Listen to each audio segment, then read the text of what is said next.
hoje a gente tem um parlamento no Brasil que ele é hegemonicamente composto pelo governo, um governo conservador, fundamentalista. E está nas mãos, né, desse governo, está na mão desse Senado, né, desse Congresso, votar a PEC, na 55, a antiga 241. E, pessoalmente, eu não acredito que eles vão recuar agora. Eu acredito que a PEC ela vai ser aprovada. Eu acho que isso é uma consciência que eu tenho desde o momento que eu comecei a ocupar. No entanto, o que me motiva para continuar nas ocupações, para estar aqui, é a possibilidade de disputar a consciência, de formar uma galera que entende como eu, né, que é um retrocesso histórico para a classe trabalhadora, um retrocesso histórico para os filhos e filhas da classe trabalhadora. Entendem isso, não sabem como se organizar direito, encontram na ocupação um espaço de organização, um espaço de unidade, coletividade e um espaço de formação. Eu acho que a ocupação hoje tem esse objetivo central, que é de disputar consciências mesmo, de disputar politicamente, construir sujeitos políticos, né? Situar historicamente essa galera para que a gente possa fazer um enfrentamento mais forte, mais potente, mais unidade. Essa experiência de estar aqui, né, indo para Brasília para fazer um enfrentamento desse nível, dessa ordem, é um espaço extremamente pedagógico, né? Um espaço extremamente formativo. Estar aqui passando por dificuldades, aperreios, saber, galera, vamos limitar quanto a gente come para poder dar até a viagem, vamos limitar o dinheiro, isso tudo é uma questão que é pedagógica, nos ensina a viver em coletividade. E é uma experiência, portanto, muito rica para mim, né? Coisa que você não vai aprender numa aula de uma cadeira, de uma disciplina, né, de sociologia, você vai ouvir falar, mas a vivência, que dá ordem prática, e isso marca mentes, marca a subjetividade, marca os corpos mesmo, né? Como eu estudo pedagogia, existe uma necessidade imensa, assim, pedagógica minha, em debater tudo o que seja necessário ser debatido. E gênero é necessário, racismo é necessário, tudo é necessário, política é extremamente necessário, religiosidade também é necessário. E, assim, eu acredito que eu tenho uma função muito pedagógica dentro da ocupação, que é um espaço muito pedagógico. Pedagógico no sentido de ser, acho que não um laboratório, mas um espaço de experimentação de um novo convívio social. Porque nós somos um espaço auto-organizado. Nós tiramos quem é que está na segurança, nós tiramos quem é que está na cozinha, tiramos quem é que está mobilizando todas as ações, quem é que está fazendo arte, quem é que está programando os nossos vídeos, nossas chamadas, entrando em contato com os nossos professores para trazer o debate para lá. Mas eu sou a pessoa que quer sair daquele espaço. Por exemplo, ainda essa semana a gente foi panfletar uma escola lá, secundarista, que é o Zacarias. E eu terminei só panfletando um grupo de pessoas, porque na hora que eles começaram a puxar assunto comigo, eu só saí de lá quando, de fato, todos os debates estavam esgotados. O debate das cotas, o debate do financiamento da educação, o financiamento da saúde e das políticas educacionais, das políticas sociais. Porque não é simplesmente eu ser contrário à PEC, é eu estudar a PEC, saber o que é que está naquele papel e o que não está no papel e que são impactos que ela causa. E não só a PEC, mas a escola sem partido, a reforma do ensino médio.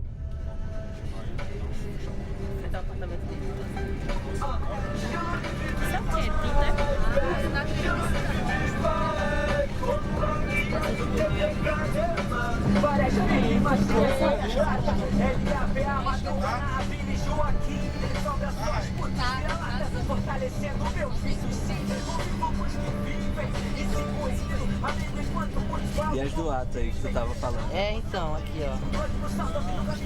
Tiveram as do ato de ontem. Vamos desenhando os planos, deixando os grupos chatos.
fato o movimento é um movimento estudantil e que é um movimento que tem sim a cara da classe trabalhadora, que nós somos os filhos da classe trabalhadora. E é por isso que a gente sabe se organizar exatamente como o MST se organiza. Porque você pautar a reforma agrária, você não está pautando apenas a questão rural, você está pautando a economia sustentável para o mundo.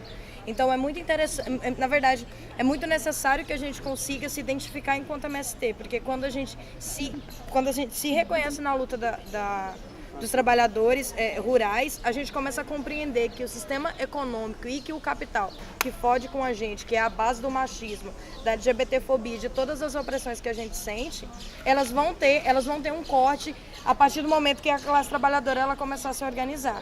Porque o CAV ele não quer só ocupar e resistir, ele quer ocupar, resistir, se somar e chamar para a luta e convocar a classe trabalhadora, porque a classe trabalhadora sai 4 horas da manhã, chega 10 da noite, chega 8 da noite e vai assistir o Jornal Nacional. E o Jornal Nacional não fala que o PEC é ruim, não fala que o PEC vai cortar o SUS, não fala que todo mundo usa o SUS, não fala que a MP do ensino médio vai acabar com a escola do seu filho, com a formação do seu filho, com a possibilidade do seu filho acessar a universidade. Eu acho que um dos espaços assim mais lindos que tiveram foi a roda que a gente teve sobre prevenção de câncer do colo de útero, que a gente tinha mães amamentando na hora da palestra, assim, recebendo formação. Eram coisas assim inacreditáveis, coisas que eu acho que nunca vi na universidade.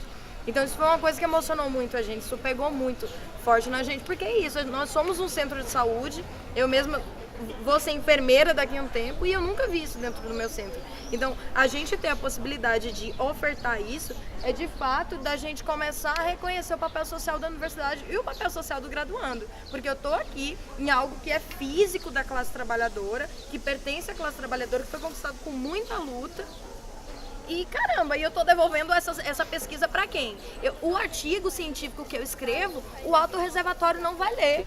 Até menos de um ano atrás, essa comunidade aqui do Alto Reservatório era uma comunidade invisibilizada e ainda mais marginalizada. E a partir de então, do momento que a gente vai se empoderando enquanto um campus, vai se empoderando enquanto classe trabalhadora, se empodera que o CAV existe e está resistindo, que a estudantada do CAV se reconhece como essa juventude aguerrida do Brasil inteiro, que tanto está lutando no nosso país, é que a gente começa a abrir de fato as portas, de fato quebrar os muros para a comunidade começar a adentrar. Porque esses cartazes, eles não dizem pouco, eles de fato dizem muito. Eles começam a dizer sobre a diversidade de nossa sociedade, né? Eles começam a dizer que o povo está entrando na universidade e que a universidade ela tem que cada vez mais excluir esse discurso academicista que só faz segregar as pessoas e que assim, um dia, esse espaço ele de fato possa ser pautado enquanto um espaço de direito.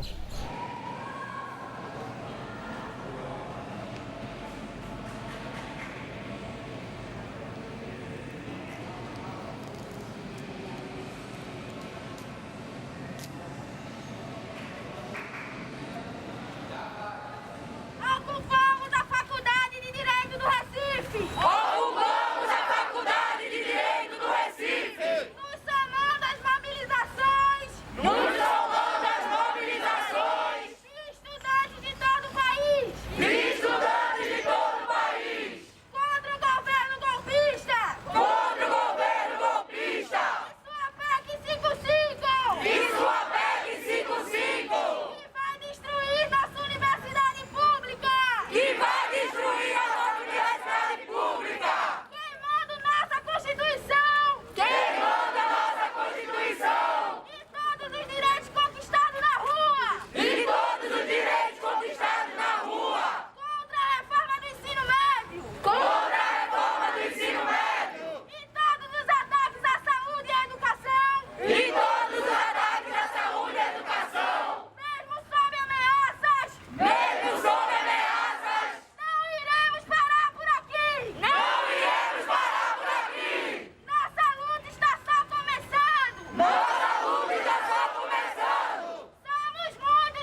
Adoro câmera, microfone também é tudo.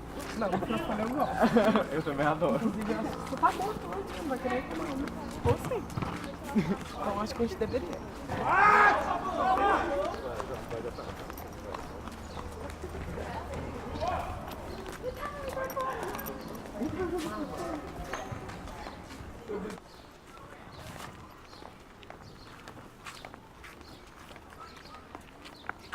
Agora, como a gente está em processo de desocupação, né?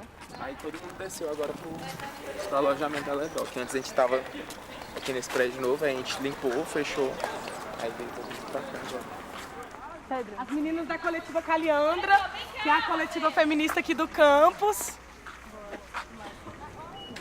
No dia dessa assembleia que compareceram esses 300 estudantes, o que aconteceu? A grande parte desse grupo, que era do Respeito à Minha Aula, do Desocupa, meio que eles viviam numa bolha, porque durante a Assembleia tivemos várias falas racistas, preconceituosas, a ponto de falar que as pessoas que estavam naquela Assembleia não eram estudantes, pelo fato de fugir do padrão daquilo que eles tinham como universitário, porque a maioria eram negros, negras, periféricas, gente de, assim, totalmente diferente daquilo que eles esperavam como universitário. Então, aquilo ali, quando essa pessoa falou isso, que a maioria das pessoas que estavam ali não eram estudantes, na mesma hora a gente fez um encaminhamento para ser votado naquele momento. Já que eles achavam que a universidade, que os estudantes que estavam aqui não eram da universidade, a gente pediu para a votação ser naquele momento. Tinham mais umas 30 inscrições pela frente, e na mesma hora foi encaminhada a votação, e aí eles perceberam que eles estavam sendo preconceituosos. A gente via isso no visual, porque quando entrou no auditório, o auditório é dividido em dois lados, né? De um lado ficou os a favor e do lado contra. O contraste visual que deu foi gigantesco, que eles mesmos ficaram assim, nossa, sim, que vergonha de eu ter falado isso. Que essas pessoas que estão aqui não eram estudantes.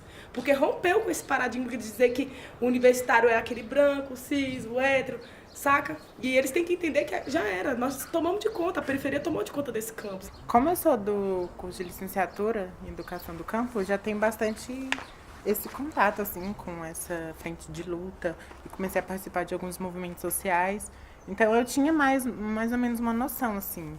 Em questão de barreiras mesmo, eu acho que foi só o preconceito da galera que ficou bem exposto e bem evidente, né, porque nos dias normais de aula aqui dentro da universidade, as pessoas sempre tiveram preconceito, só que era um preconceito meio que camuflado, assim, eles nem se davam muito para praticar isso, mas quando a gente ocupou, a gente mostrou que nós somos a maioria aqui dentro, que nós estamos aqui, foi um preconceito evidente e direcionado para a gente. Então, acho que essa foi uma das maiores barreiras, assim, para mim, que eles tiveram alguns preconceitos transfóbicos, LGBTfóbicos também. Eu acho que a maior luta também que eu vejo que a gente vai travar é tentar trazer essa galera para o movimento, né? Porque, querendo ou não, são profissionais que estão sendo formados, que vão atuar na sociedade, e que se a gente não desconstruir a forma que eles estão pensando, e se a gente não desconstruir essa formação que eles estão tendo, porque, querendo ou não, a gente tem muito professor fascista também aqui na faculdade, vai ser só um ciclo, né? Estão saindo daqui, vão entrar no mercado de trabalho, vão disseminar ódio, preconceito, e a gente não vai poder fazer nada. Acho que a gente vai ter que ter muita diplomacia para lidar com essa galera, tanto da parte deles. Alguns já vieram na ocupação, meio que dando a entender, poxa, eu me arrependi de não ter aderido ao movimento. Poxa, eu me arrependi. Então, a gente viu que muitos deles se arrependeram, mas foram na onda do momento, não pararam para analisar o que estava acontecendo, destilaram ódio nas redes sociais e esqueceram que depois a gente vai ter uma convivência aqui, que a ocupação vai passar e que nós vamos voltar para as mesmas salas de aulas. Então, eu acho que é um trabalho pessoal de cada um, porque foram ofensas muito intensas, foram ofensas muito feias, duras de ser superadas, mas a gente tem que ter essa cordialidade, entender que a gente não vê eles como nossos inimigos. Nossos inimigos é o Estado, é o nosso sistema, que eles são apenas pessoas que ainda estão alienadas ou não querem se desalienar desse processo, e que a gente não vai enxergar ele como inimigos. A gente costuma dizer que a vida não cabe no currículo Lattes, né? Porque a gente ouviu diversas vezes falando, e essas aulas, vai ter diploma, vai ter certificado vai pro currículo Lattes? tipo assim, uma visão bem academicista. A gente tenta falar, não, galera, é mais. Isso é uma coisa que vocês vão levar para a vida de vocês. Para outras lutas que vocês vão enfrentar daqui para frente. A gente não sabe o dia de amanhã. E eles não conseguiram ter essa visão. E eu fico muito triste porque eles perderam com essa construção. Perderam muito. Porque poderiam estar aqui. Teve gente que era contra a ocupação, mas estava aqui. Estava dando opinião, não concordo, não sei o quê, contra a ocupação. E eu acho isso muito legítimo, porque eu sou contra, mas eu estou ali opinando, eu quero participar disso aqui. Quero entender até onde o meu posicionamento vai, até onde eu vou ter essa análise, essa leitura desse processo, que é negativo ou não. E tanto que essa participação de várias pessoas aqui dentro que eram contra, reverteu. Ficaram a favor. A gente esquece um pouco do quadro de funcionários da FUP, né? E o pessoal que é terceirizado, eles já sofrem um preconceito muito grande e a função deles é muito precária. Então foi o fato da gente assumir o papel também da limpeza da FUP, que a gente fez esse papel e a gente meio que trocou nas primeiras semanas. A gente fazia o papel da limpeza, limpava, mantinha o bem-estar da universidade. E esse pessoal, essas mulheres e homens, que nem tem o 2º grau completo, eles começaram a participar das aulas públicas. Então, as 2 primeiras semanas das aulas foi bem direcionada para a PEC, para a reforma do ensino médio público e a questão da economia. Então, assim, chegava dias que a gente chegava na sala, na roda, estava todo o pessoal da limpeza ali, o pessoal que ajuda a gente, né, aqui na FUP, todos ali sentados e se informando, se politizando.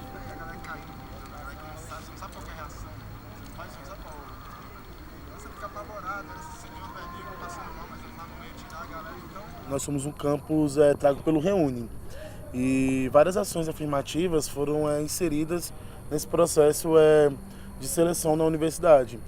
E a gente tinha uma demanda aqui no nosso campus, que é um campus periférico, né? Assim, está inserido dentro da cidade, que é a 2ª maior índice de violência dentro de Brasília, perdendo para a Ceilândia, que fica na outra extremidade sul da cidade. E esse campus ele veio também com esse perfil da periferia. E tinha 20% de aumento da nota se você morasse na cidade de periferia do Distrito Federal. E que isso foi retirado de forma unilateral também, sem discussão com o corpo discente, com o próprio corpo acadêmico da universidade. E todas essas demandas que estavam paradas ou engessadas de alguma forma, porque os centros acadêmicos não tinham como cobrar, ou não tinha interesse, ou não sabia, elas foram aparecendo durante o período de ocupação. Então, assim, o período da ocupação fez com que várias coisas que a gente não via no cotidiano, a gente começou a ver. Tipo, um exemplo muito engraçado e simples é o prédio em que a gente tem aula. Morando aqui durante esses 39 dias, a gente percebeu que ele é um prédio que afunda cada dia um pouco e que ele é alagado. Então, assim, esse olhar do alagamento, geralmente quem tinha é o pessoal dos terceirizados, da limpeza, que sofre muito em relação à estrutura do prédio. Então, assim, morar dentro do campus nos trouxe uma percepção diferente, um olhar diferente, tanto de demandas estruturais, como também de demandas, por exemplo, de instâncias burocráticas, como questão do conselho, que a gente não tinha cadeira, não tinha representantes. Então, várias questões, por exemplo, de como funciona a estrutura burocrática da universidade, a gente está possibilitando conhecer agora. Hoje, as lutas estudantis, esse ascenso estudantil, ele não passa mais por dentro das entidades. Não se foi no congresso da UNE, ou da ANEL, da FENET, dessas entidades grandes que se discutiam a ocupação. Ela se veio da base, da realidade dos estudantes. Então eu acho que esse olhar que a juventude brasileira aponta, até para o próprio horizontalismo, que é a palavra que mais se ouve dentro das ocupações, eu acho. Somos um movimento horizontal, vamos para plenário, vamos lutar com a resposta. Então esses elementos, eles são elementos que não havia antes.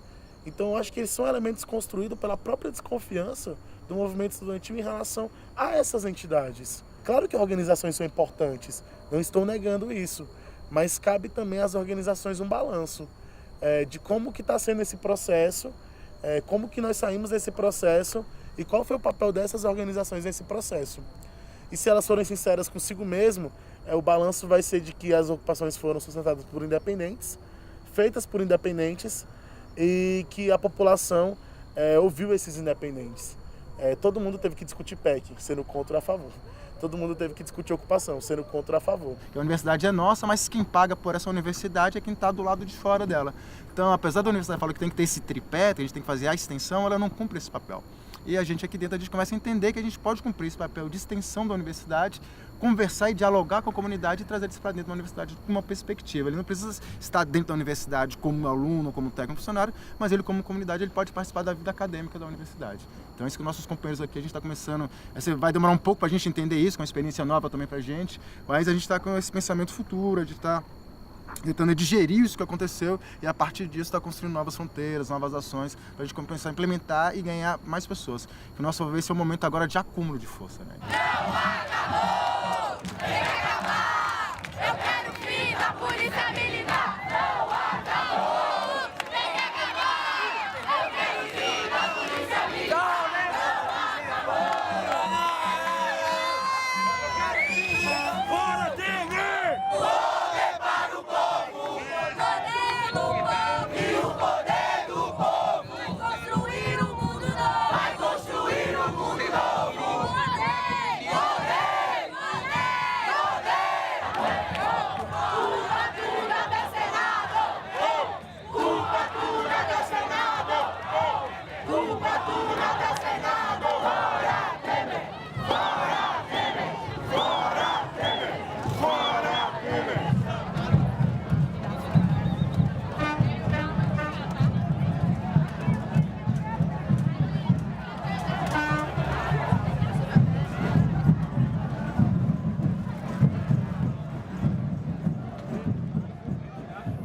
Nós tínhamos a percepção que nós estávamos chegando com as caravanas, estavam participando, estavam se encontrando, a gente estava vendo que era uma festa popular, era uma participação de todas as comunidades e nós tínhamos essa mesma expectativa, que lá no dia 29 nós iríamos se encontrar com outras faculdades, compartilhar as nossas experiências. Nós até pensamos um pouco alto que a partir daquele momento poderia ser construído um comando nacional das greves dentro das universidades. E estava tudo transcorrendo bem, uma felicidade, as pessoas andando, marchando, seus cartazes, protestando, quando a gente chega de frente ao gramado da esplanada. E nesse momento a multidão desce para frente mesmo para ocupar, que é uma coisa, um simbólico aqui no Distrito Federal, em Brasília, quando você vai uma ocupação, é você ocupar aquele gramado que representa a participação popular do povo, né? Ele está de frente ao Congresso, o povo está ocupando aquele espaço protestando. E muitas pessoas desceram, eu acho que pessoas a primeira vez que já vieram numa manifestação, desceram para lá, se jogaram no espelho d'água, como a gente consegue ver em algumas imagens aí captadas. E naquele momento, daquele auge, ocorre esse acidente e a polícia começa a despejar diversas balas de borracha, gás, bomba. E eu estava em frente ao carro do som que estava controlando a passeata. Quando a gente começa a olhar para baixo e vê a multidão vindo tranquilamente nesse primeiro momento, só que fica um grupo de pessoas que a gente automaticamente identificou que já estava passando mal, estava caindo, estava tendo confusão, estava desmaiando. A gente percebeu, a primeira vez que essas pessoas estão participando da atividade, a gente tem que ir lá e tirar aquelas pessoas lá de dentro. Tava eu, mais 2 amigos meus, a gente contou, tinha umas 60, 90 pessoas, a gente falou, vamos tirar em grupo de 3. A gente foi lá, tirou o primeiro grupo, fomos lá, tiramos o segundo grupo, aí sobrou o terceiro grupo que ficou aqui na quina, de onde já tinha um carro virado da Record. Aí nesse momento eu estava com a camiseta do MST, eu sou militante do MST, e falei pro grupo, olha, a partir de agora a gente vai sair. Quando a gente está saindo na metade do gramado, eu sou capturado por trás, me colocam um saco na cabeça, me deitam no chão, me dão porrada, jogam spray de pimenta, e me levantam e já me levam conduzindo para uma viatura. Até esse primeiro momento, para mim era o BOP, era a Polícia Militar que estava me prendendo naquele momento, mas quando ele tirou o capuz para me colocar dentro da viatura, eu percebo que é a Polícia Legislativa do Senado. Aí eu falei, pô, menos mal, a Polícia Legislativa, mas aí me colocaram dentro da viatura, e nesse momento que eles me colocam dentro da viatura, eles dão umas voltas comigo.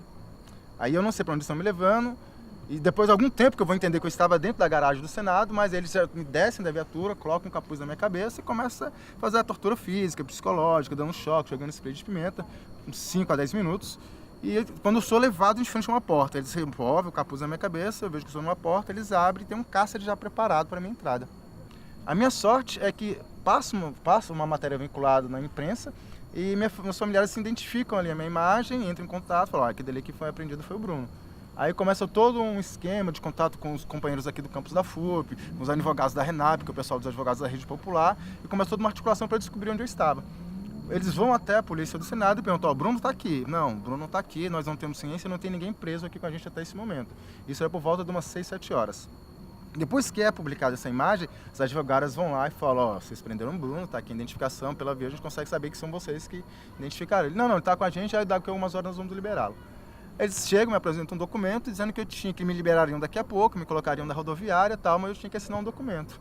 Quando eu li o documento, eu estava assumindo toda uma responsabilidade de algo que eu não tinha feito. Eu falei, além de vocês me sequestrarem, vocês me enviam com um documento desse para me assinar. Eu falei, a partir de agora não tem como, vou esperar ser encaminhado à Polícia Civil ou à Polícia Militar e ser entregue para as autoridades competentes naquele momento. Desse dia para o outro, eu só fui ter acesso aos meus advogados por volta de umas 2h30 da tarde. Preso com presos comuns, até nenhum problema, que eu fui muito bem tratado pelos presos, ao invés do que deveria ter sido. E fui atendido pelos meus advogados, fui encaminhado ao juiz, o juiz estranhou o fato também, falou, não tem condição, é para ele ter te liberado, mas nesse momento a gente não vai fazer o julgamento de você, simplesmente vai te dar uma pena aí de 90 dias, você cumprir 90 horas aí, até uma coisa que você vai fazer para a sociedade de bem, mas depois a gente vai entender, vai esperar que alguém venha aqui de parte do crime para que você possa responder um processo ou não. Falei, tudo bem, na situação mesmo, não tinha que se fazer, já estava com os meus advogados, assinei o termo circunstancial, fui liberado. Então, eu tenho muito orgulho de estar aqui com os meus companheiros desde esses 39 dias e na nossa concepção a ocupação ela não acaba aqui, ela apenas vai ser remodelada para que a gente possa ocupar, sair desse espaço físico que nós estamos agora para a gente começar a ocupar o espaço mental, o espaço da concepção e do debate ideológico que existe hoje dentro da universidade.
Meus pais passaram fome no Nordeste antes de migrar para São Paulo, no caso.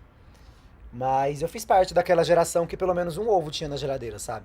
Eu fiz parte daquela geração que o Bolsa Família de fato foi um comprimento de renda. Eu fiz parte daquela geração que em São Paulo, por exemplo, recebia material escolar para ir para a escola, né? Eu fiz parte dessa geração que pôde fazer o Enem e entrar numa instituição pública. Entendeu? E já fui expulsa de duas delas. Fui expulsa de João Pessoa, fui expulsa de São Carlos também, porque preto, pobre, favelado, bicha, sapatão, não larga curso. A gente é expulso. A gente é expulso quando a gente lida com paredes brancas, a gente é expulso quando a gente lida com linhas de pesquisas que não nos representam, a gente é expulso quando a gente chega na universidade, leva 6 meses para ter acesso a uma alimentação, a gente é expulso quando a gente chega na universidade e você não consegue pagar um aluguel, né?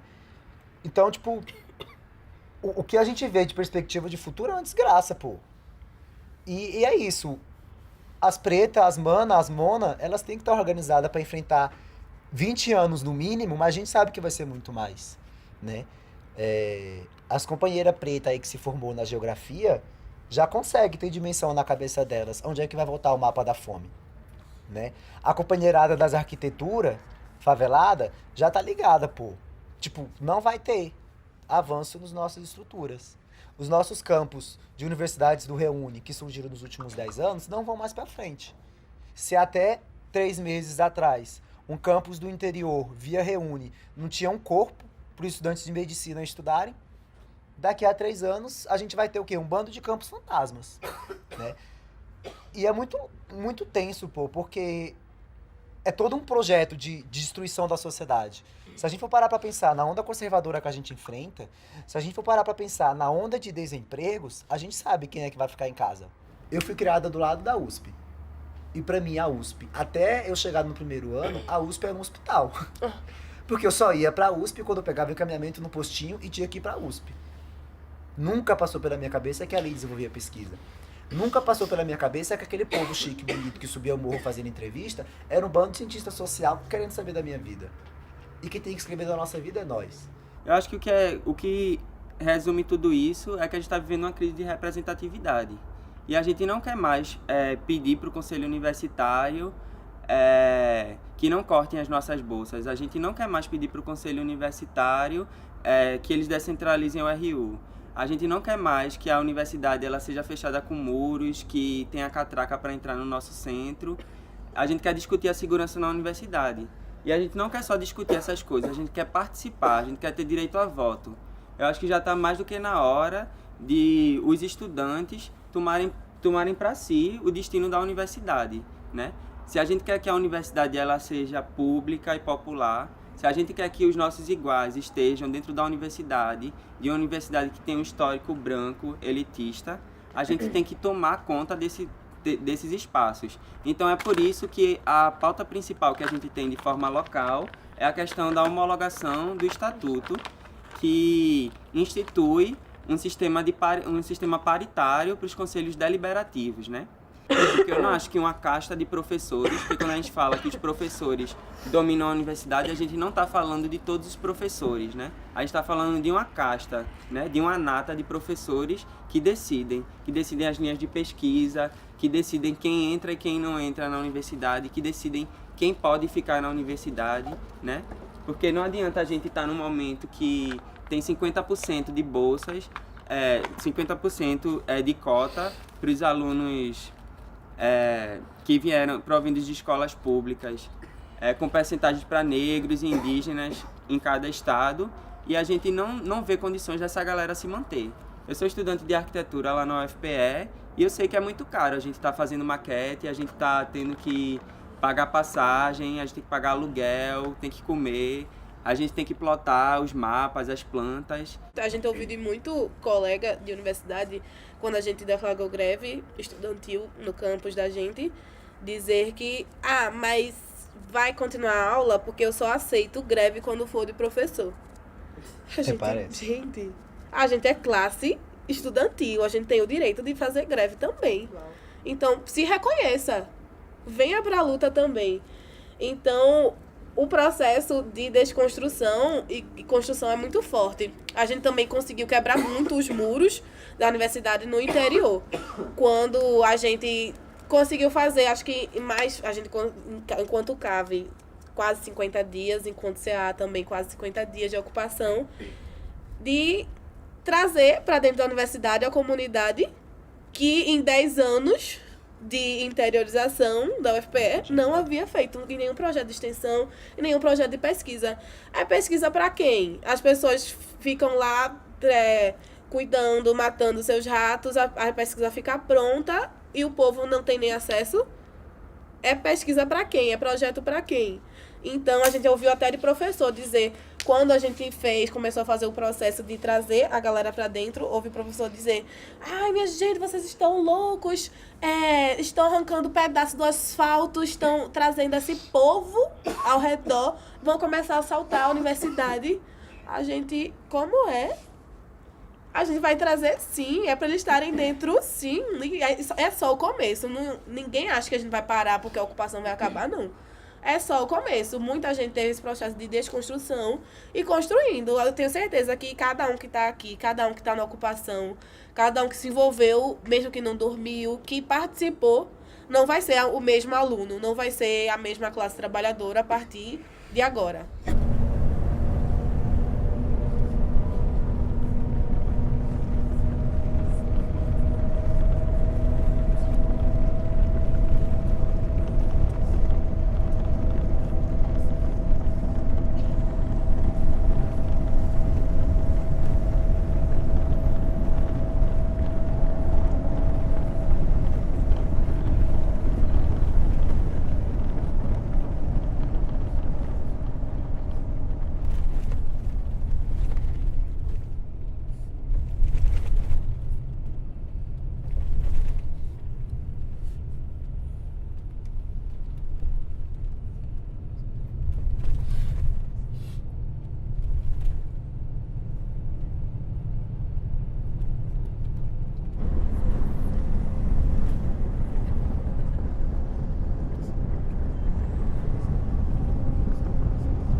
Porque começou assim.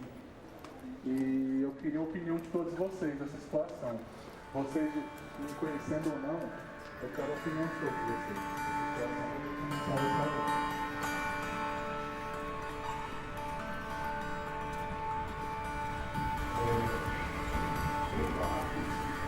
vamos para a faculdade de medicina? Bora.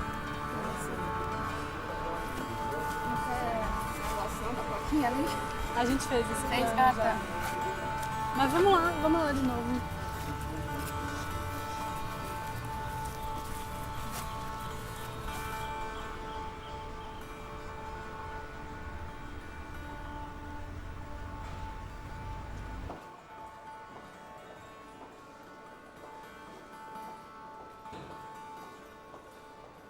A gente chama retomada, no meio indígena a gente chama retomada de terra. Ah, vamos para uma retomada de terra. E eu era pequena, geralmente crianças não vão para retomada de terra. Porque é um local de intenso conflito. Eu fui um pouquinho fugida, né? Eu ainda me lembro, era só um pedaço pequeno de terra para ser entregado a juntar com o da aldeia, mas tinha um fazendeiro lá no meio e ele não queria, porque tem uma mina de água e ele queria ter o uso, né? E eu fui escondida, ainda me lembro como hoje, quando minha tia descobriu que eu estava lá, descobriu que tinha criança e que eu estava no meio, tipo, ela puxou pela orelha e disse, pô, vai pra casa. E de repente, tipo, soltaram os cachorros e eu escuto uns tiros. Aí ela disse, ó, corre e fica aqui, e tipo, eles estavam lá. Depois passou uns dias, chegou a Polícia Federal, aí negociou, né, que a terra seria entregue a gente, veio a galera do INCRA e da FUNAI e da Polícia Federal para apaziguar, e o fazendeiro teve que sair. Se muito tivesse, era uns 8 anos por aí. Eu só me lembro mais porque, tipo, eu lembro do puxão de orelha que minha tia me deu e os tiros. Ela tava puxando minha orelha e, tipo, pá. Tinha um vestibular só para indígenas. Atualmente ele não existe mais. Foi através desse que eu entrei na universidade. foi uma demanda das lideranças indígenas dos povos. Esse vestibular era específico em algumas áreas, para a área da saúde, principalmente, antropologia, engenharia florestal e ciências biológicas. Eram das áreas que tinham curso para a gente se inserir. Por quê? Porque se eu me formo como médica aqui, eu vou juntar a medicina ocidental e a tradicional e poder atender numa aldeia sem pré-julgamentos. E daí começa a minha caminhada para vir para cá, né? Que bem de início começa com essas lideranças, quando ela vai no governo e exige que os seus indígenas, os seus jovens, tenham acesso à universidade. Porque se eu fosse no vestibular comum, jamais eu teria chances de entrar, ou se eu tivesse, fosse muitos mínimos. E nas aldeias, raramente tem médicos, porque o médico que é da cidade não quer muito ir na aldeia, não quer estar morando lá, porque tem lugares que são remotos, não dá para você ir com frequência, você demora dias para chegar. É como se você fosse problema e não uma solução para resolver outras coisas, ou então para somar, mas sim um problema. Então, eu até não me sinto acolhida pela universidade. Principalmente, a gente teve várias conquistas, uma delas foi ter um espaço de convivência indígena, que foi através do coletivo de estudantes indígenas da UNB, mas mesmo assim a gente não se sente acolhida. Às vezes, até quando a gente fala um pouco da nossa medicina tradicional, às vezes é como se o outro desse risada, como tipo, fosse história da carochinha, mas não, tem todo um significado, né, pra gente. Não só, tipo, ela resolve as coisas pra gente mesmo, principalmente quando não tem médico nas nossas comunidades, mas também porque é uma autoafirmação do que a gente é. E você fica mais fácil você derrubar, ou então, tipo, é mais fácil você fazer uma força aproveitando a dele do que você fazer uma força contra, assim, né? Aí, ó, vem aqui pra gente demonstrar. O exercício é você coloca um pé todo pra esse lado. Aí forma uma base, dá um passo interno, você segurar as mãos, e a gente vai aqui tentar se empurrar. Eu vou tentar derrubar ela, se a gente não pode tirar os pés do chão. Então você aproveita o movimento que eu tô fazendo e vai puxando e empurrando.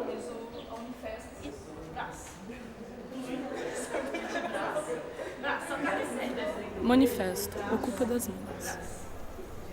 No dia 15 de novembro, em assembleia de um grupo de mulheres estudantes da Universidade de Brasília, foi deliberada a ocupação do prédio BSA Norte, a fim de fazer uma frente feminina contra os retrocessos do governo golpista, masculino e branco, além de dar visibilidade aos casos de feminicídio da Luísa e da Ariadne, e pontuar o debate acerca do machismo que respalda a violência contra a mulher diariamente.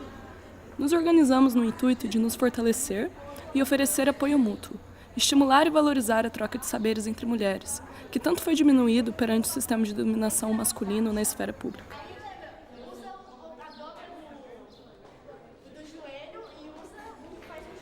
O alinhamento com as reivindicações comuns entre as ocupações que vêm acontecendo nas instituições educacionais de todo o país é percebido por nós como posicionamento essencial, uma vez que somos conscientes de que as medidas propostas pelo governo afetam em grande escala todas as mulheres, mães, trabalhadoras, estudantes, crianças, idosos e tantas outras. A saúde, a educação, as políticas sociais e todos os investimentos básicos que serão prejudicados pela PEC 55, o impacto dessas medidas é direto na possibilidade de obter autonomia financeira, ferramenta básica para a libertação de mulheres vítimas de violência doméstica.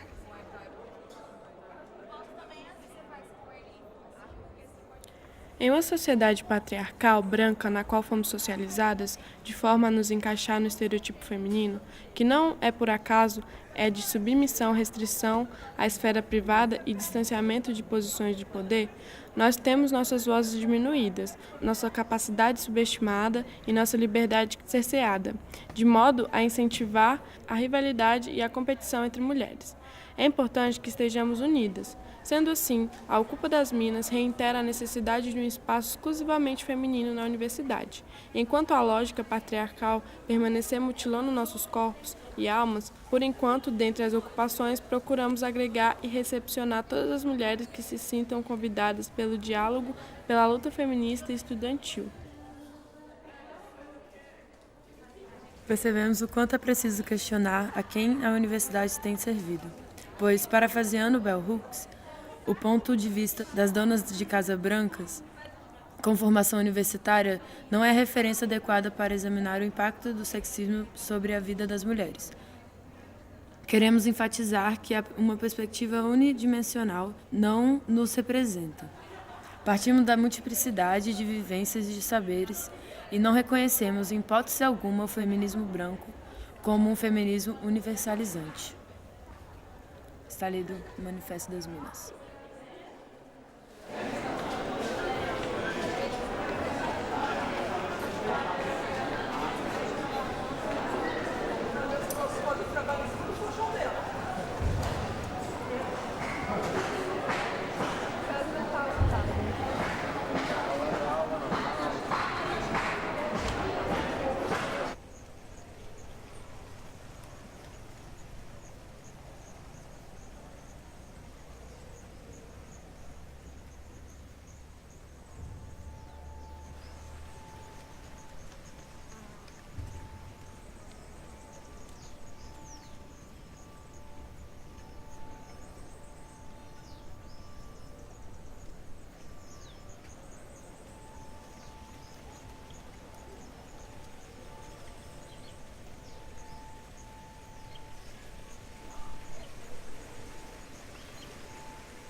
O Quilombo ele nasceu com essa proposta da fundação do Diretório Negro aqui na universidade.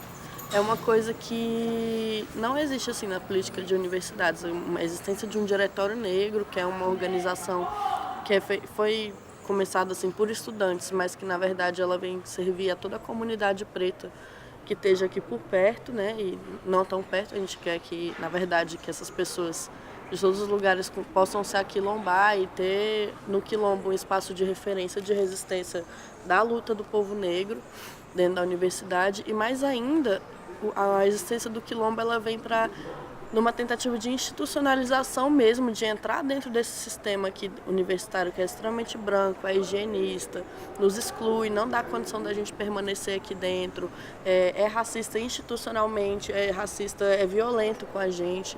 Então, assim, ter uma estrutura dentro dessa organização branca que vai estar batendo de frente com isso o tempo inteiro, vai estar pautando as pautas negras acima de qualquer outra questão branca que esteja sendo colocada no momento, eu acho que isso é uma forma de enfrentamento e é uma luta assim, que ela é muito difícil, que ela está começando agora assim, com a fundação do diretório, mas que a ideia é que, tipo, que isso possa se expandir mesmo, que chegue no nível de que outras federais possam ter seus quilombos também, como já estão tendo, na verdade. De fato, o quilombo ele não entra, né, nesse contexto de ocupações que são relacionadas diretamente à luta da PEC, né?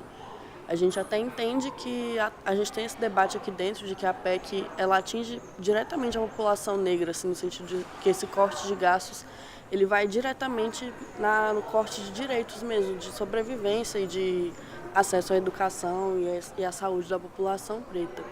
Mas aí o Quilombo é uma ocupação que ela já vinha se articulando há meses antes, quando o grupo, uma comunidade preta aqui na UNB que já estava organizada, já tinha vindo de uma outra ocupação que aconteceu aqui esse ano, e esse pessoal vinha se reunindo, articulando a montagem mesmo de como poderia ser o estabelecimento do Diretório Negro, que foi a nossa pauta de ocupação. Uma das coisas que a gente discute aqui muito é o epistemicídio negro, né, dentro da academia, assim, que seria o que a gente falaria, que é realmente você passar 5 anos estudando uma área do conhecimento aqui e você estudar pouquíssimos ou nenhum, na maioria dos casos, autores negros, assim, autoras e autores negros, que é uma questão de morte mesmo desse conhecimento que vem.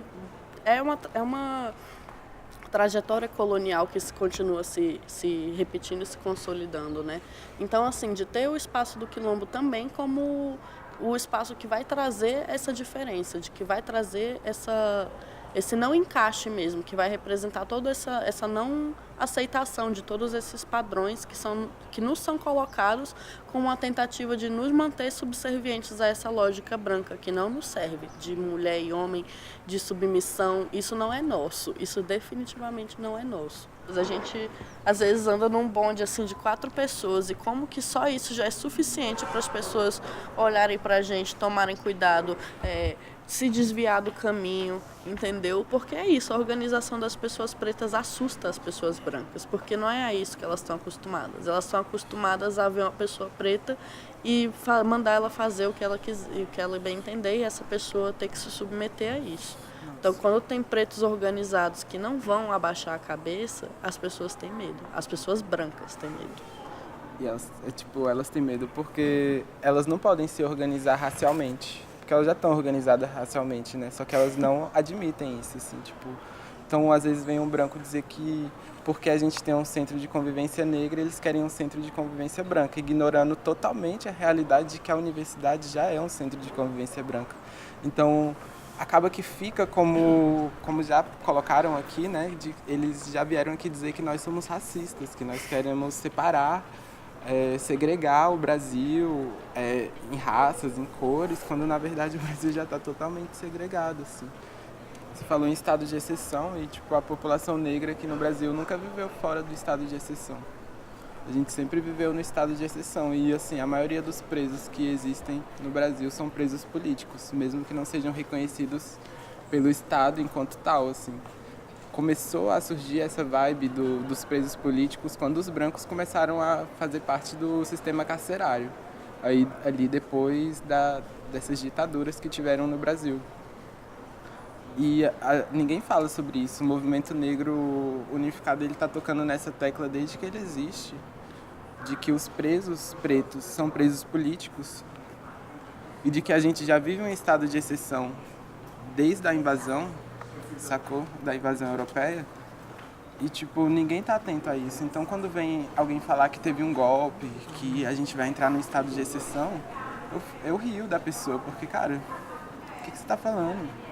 O estado de exceção é todos os dias. A PM tá matando pretos todo dia. Cada 23 minutos, um jovem negro é morto. E será que a gente vive fora do estado de exceção? Por isso que existem os quilombos. Os quilombos foram a primeira percepção de que existe um estado de exceção e de que o reformismo nunca ia acabar com esse estado de exceção. Quando a gente vai falar de debate de representação e local de fala, assim, nesses espaços brancos é isso. É sempre uma tentativa de universalizar um sujeito, de que vai ter uma vivência XYZ, e por isso eu que faço parte desse grupo, eu tenho o direito de falar por essas pessoas e falar por elas, né? Sendo que, na verdade, o que acontece é que eu posso falar pelo que eu sei, pelo que eu vivi, do que eu senti na minha pele, de ser uma mulher negra que teve a vivência tal, que passou por essa dificuldade e tudo mais. E é isso que as pessoas vão enxergar quando elas me olharem e vão ouvir quando elas me ouvirem, porque é isso que eu sou. E é isso que eu tenho para oferecer e para representar, entende? Então, tipo, é isso, das pessoas também não quererem colocar mais essa responsabilidade em cima das costas das pessoas negras, de terem que fazer a representação de toda a população negra mundial. Nós não somos sujeitos universais, isso é uma invenção branca. Isso não é uma coisa nossa, entende? Tipo, essa coisa de local de fala e representações, isso são categorias que essas pessoas querem para elas poderem mais uma vez institucionalizar os debates, burocratizar os debates e tornar isso mais uma pauta, enfim, assessorizável. Só que o que elas não entendem quando elas fazem isso é que elas perdem toda a dimensão humana do que a gente é realmente. Quando elas falam, não, a pessoa negra, a mulher negra que é subalternizada, colocada e mata os filhos dela e tudo mais, isso não tem nada, tipo assim, isso diz muito sobre várias violências que eu sofro, mas isso não diz sobre o que eu sou. Porque, tipo, é isso, sim, eu não estou buscando uma representatividade que é, tipo, para fora de mim. Eu estou buscando a representatividade que vai ser para mim, que vai garantir minha sobrevivência, que vai fazer eu e os meus irmãos e irmãs podermos sobreviver, podemos ter condição de vida melhor mesmo, assim. Porque aí sim, aí a gente pode começar a falar em local de fala. Respeite a opinião da mulher negra, respeite a vivência dessa mulher negra, respeite a opinião desse gay negro que está te falando agora, respeite o que essas pessoas estão te falando, respeite o sofrimento dessas pessoas e faça alguma coisa sobre isso. Eu acho que é para isso que deveria servir essa coisa da representatividade do local de fala. Isso é um local de respeito mesmo. Eu organizo a Marcha da Maconha e sei que a Marcha da Maconha é uma causa, também é a causa negra, a discriminação da maconha, assim como das drogas que ele falou. E aí a marcha acontece há 8 anos, ela é pacífica, assim, nunca teve o que aconteceu na manifestação de 29, nunca aconteceu na marcha. Assim, mas assim, eu via que a marcha tinha um diferencial porque era uma manifestação muito polêmica por causa da maconha, das drogas e tal. Mas mesmo assim, a gente já está começando a ter a percepção de que tipo, a marcha da maconha na esplanada, o sambódromo de manifestação, já tem 8 anos, tiveram vários avanços, mas tipo assim, a gente já está começando a ter aquela sensação de que tipo assim, não parece que faz muito sentido você ir na esplanada, um lugar feito para isso, fazer manifestação. Talvez eu acho que o movimento estudantil, daqui a uns anos, vão fazer manifestações que não se restringem só ao que foi dia 29. Assim. Eu quero isso, talvez eu até faça por isso, como eu não fiz antes. Assim, a gente começar a falar pra galera, tipo... É igual a gente estava conversando aqui sobre a marcha. O quanto seria impactante, por exemplo, a marcha da maconha no centro da Ceilândia, por exemplo. Ou seja, você colocar manifestações políticas na periferia. Assim, tirar essa lógica de ficar fazendo manifestação política no centro, onde está tudo já programado para nada disso dar certo. Assim.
esse rio é resistência, né?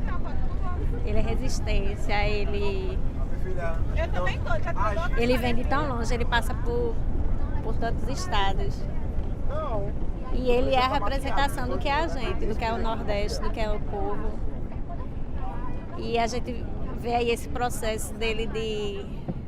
vai passando, vai sendo poluído, vai sendo aterrado, vai sendo transferido suas águas e tá aí resistindo. É o que a gente tá fazendo hoje, né? É resistência. É importante lutar porque na minha condição de vida, eu acho que só a existência foi através de muita luta. A gente que é de periferia, que é preta, que é mulher, tem que lutar mesmo. Se a gente não lutasse, não estava mais viva. Tem que lutar pela gente, pelas que já foram, pelas que estão vindo, pelas mães, pelas sobrinhas, pelos filhos que vão vir. E a forma de existência é essa, é lutando. Se não tiver luta, não há existência. Apesar de ter todos os meus posicionamentos políticos, de ter me colocado contra todos os retrocessos que aconteceram nos últimos meses, eu digo, agora tem hora, a gente tem que sair da inércia, agora a gente tem que fazer. E fazer do que forma? Ninguém queria estar ocupando e deixando de estar estudando, não, mas é a forma que nos colocaram, velho. Não tem outro jeito. A gente tem que parar esse Brasil. E nem que seja dessa forma, se for de outra forma daqui a uns dias ou daqui a um mês, a gente vai pensar e vai ser de outra forma, mas a gente tem que parar esse retrocesso. E no mínimo, se passar, se colocar como uma resistência na história, entendeu? Houve a resistência.